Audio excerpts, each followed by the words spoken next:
O que nos separa dos outros animais? Durante séculos, a humanidade construiu uma hierarquia invisível entre si e o restante da vida no planeta. No topo, a razão, abaixo, o instinto. Nós criamos uma muralha conceitual, uma linha que definia onde terminava a natureza e onde começava a civilização. Mas e se essa divisão nunca tivesse sido tão clara? E se o espelho que usamos para nos definir estivesse, na verdade, distorcendo a imagem? Este documentário começa com uma pergunta simples, mas profundamente incômoda.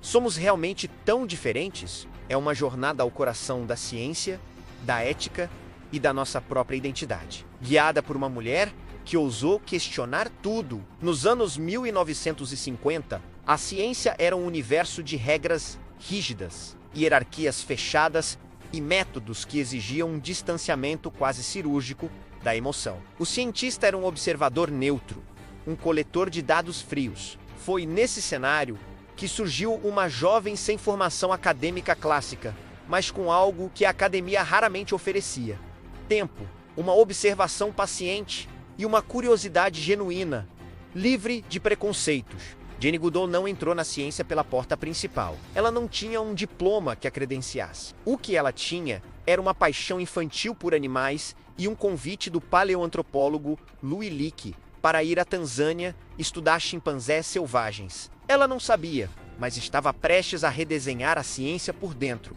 com métodos que seriam considerados heresia. Esqueça as jaulas, os laboratórios estéreis, os ambientes artificiais. Para Jane, a floresta de Gombe se tornou o espaço de estudo, um laboratório vivo, pulsante, imprevisível. Sua metodologia era radicalmente simples: observar, sem interferência direta, sem o distanciamento emocional absoluto que seus pares exigiam. Ali, pacientemente, dia após dia, mês após mês, ela começou a ver o que ninguém antes tinha tido a paciência para registrar. Comportamentos complexos emergiam diante de seus olhos.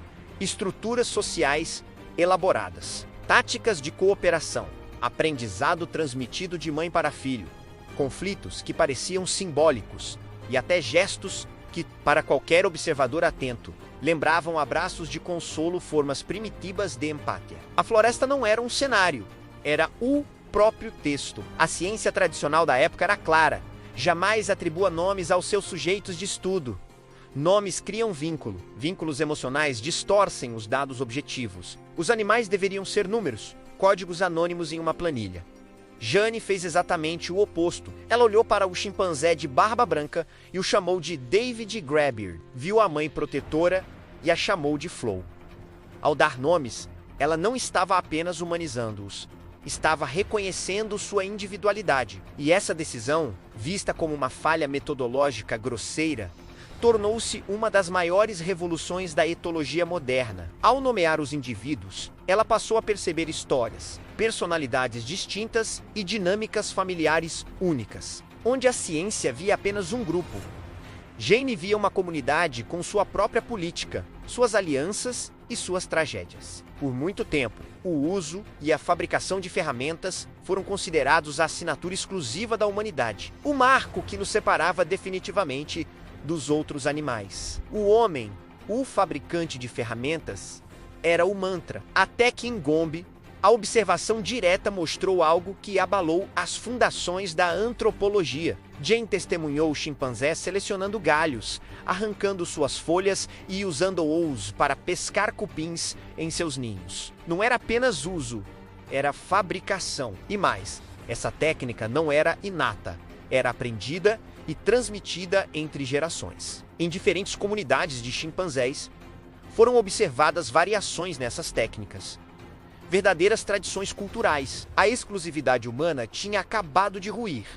Não era apenas instinto, era algo mais profundo, mais flexível, mais inteligente. A reação da comunidade científica foi imediata e, em grande parte, hostil.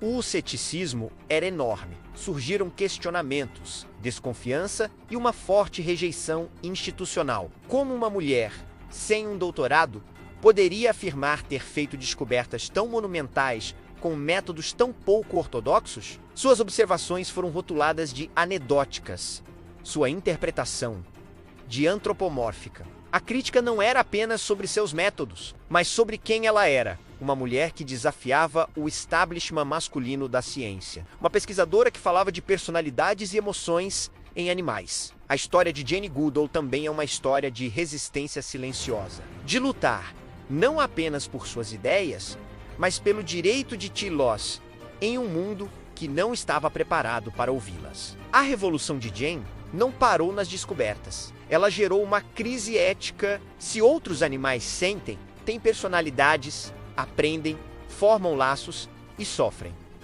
Como devemos estudá-los? Podemos mantê-los em jaulas para nossa conveniência? Podemos submetê-los a experimentos dolorosos em nome do progresso? As descobertas de Gombe tiveram um impacto direto e profundo na criação de novos protocolos éticos para a pesquisa animal. A noção de bem-estar animal ganhou força e a própria linguagem científica começou a mudar, abandonando termos mecânicos em favor de uma descrição mais rica e respeitosa da vida interior dos animais. A empatia, que ela foi acusada de ter tornou-se, ironicamente, uma ferramenta essencial para uma nova ciência. Com o tempo, a compreensão trouxe uma responsabilidade inadiável. Jane percebeu que não bastava observar e registrar o desaparecimento gradual daquele mundo. Ameaçados pela caça, pela perda de habitat e por doenças, os chimpanzés de Gombe eram um microcosmo de uma crise global. A pesquisa, então, deixou de ser apenas um ato de observação e passou a exigir ação. A cientista tornou-se ativista. Ela entendeu que a conservação não era apenas uma questão biológica, mas moral. Era preciso proteger os habitats, promover a educação ambiental e, crucialmente, envolver as comunidades locais, mostrando que a preservação da natureza também beneficiava o ser humano. A ciência encontrou a ética e a observadora tornou-se uma guardiã. Então, voltamos à pergunta inicial: somos animais? A obra de Jane Goodall nos força a uma conclusão desconfortável para o nosso orgulho. A fronteira que construímos talvez nunca tenha existido. Talvez a pergunta nunca tenha sido sobre o que nos separa, mas sobre o que nos conecta. Consciência, afeto, aprendizado, cooperação, cultura, luto. Olhar para o comportamento dos chimpanzés é como olhar para um espelho antigo, um reflexo de nossas próprias origens sociais e emocionais. A jornada de Jane Goodall não nos rebaixou ao nível dos outros animais. Pelo contrário, ela elevou a nossa compreensão sobre o que significa ser um animal consciente neste planeta, mostrando que a complexidade que tanto valorizamos em nós mesmos não é um privilégio, mas uma variação dentro de um vasto espectro da vida. O legado de Jane Goodall vai muito além dos dados científicos que ela coletou. É um legado que transformou mentalidades, mudou o conteúdo de livros didáticos, influenciou leis de proteção animal, inspirou projetos educacionais em todo o mundo, como o programa Roots e Shoots, e alterou fundamentalmente a forma como a humanidade se percebe dentro da teia da vida. Ela nos ensinou que a ciência sem compaixão é incompleta e que o conhecimento sem ação é estéril. Ela provou que uma única pessoa, armada com paciência e empatia, pode de fato iniciar uma revolução silenciosa, mudando não apenas a ciência, mas o nosso lugar no mundo. A pergunta, portanto, permanece aberta, não como uma provocação científica, mas como um chamado à reflexão ética diária. Ao olharmos para os olhos de outro ser vivo, o que vemos? Um objeto, um recurso ou um parente distante? Se somos, de fato, parte inseparável do reino animal, qual é o nosso dever para com ele? A floresta continua nos observando. E o futuro, de certa forma, observa de volta, esperando por nossa resposta. Se este documentário ampliou sua forma de enxergar a ciência, a natureza e a si mesmo, curta o vídeo, compartilhe com quem também se interessa por conhecimento e reflexão e inscreva-se no canal para continuar explorando as grandes ideias que moldam o nosso mundo. Obrigado por assistir.